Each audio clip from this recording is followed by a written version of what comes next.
তবে ভারতের এই অপারেশন সিঁদুর নিয়ে পাকিস্তানের কিন্তু নিজেদের ভুল বদল করতে বেশ খানিকটা সময় লাগছে না।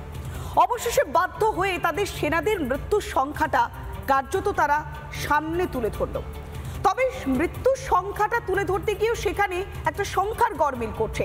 বারবার ইসলামাবাদ একের পর এক ফন্দি ফিকে রাখছে, কিন্তু তা বারবার ধোপে টিকছে না ভারতের প্রত্যাঘাতে।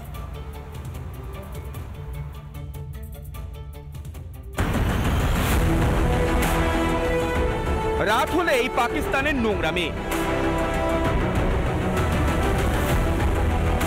পাকিস্তানের উস্কানি বন্ধ করতে কড়া প্রত্যাঘাত জরুরি ছিল।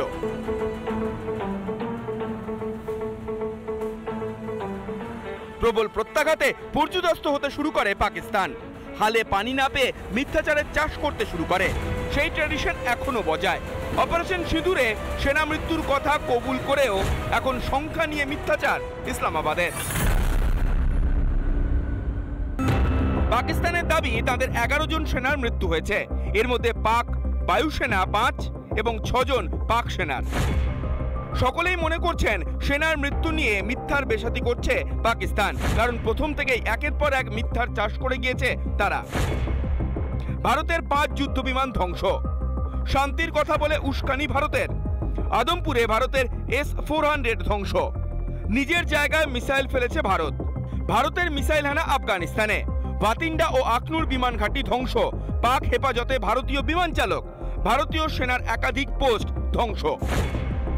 ধরে ধরে এইসব মিথ্যাচারের মুখোশ খুলে দিয়েছে ভারত।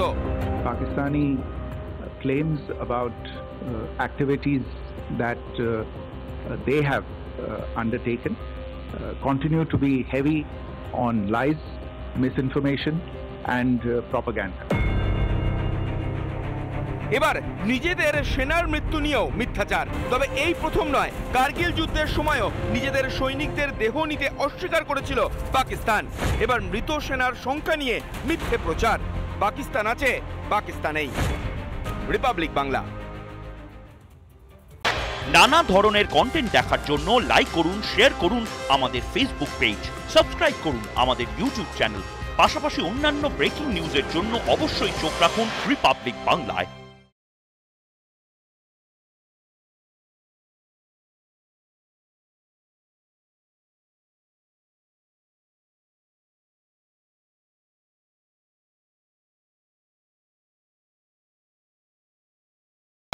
নানা ধরনের কন্টেন্ট দেখার জন্য লাইক করুন, শেয়ার করুন আমাদের ফেসবুক পেজ, সাবস্ক্রাইব করুন আমাদের ইউটিউব চ্যানেল।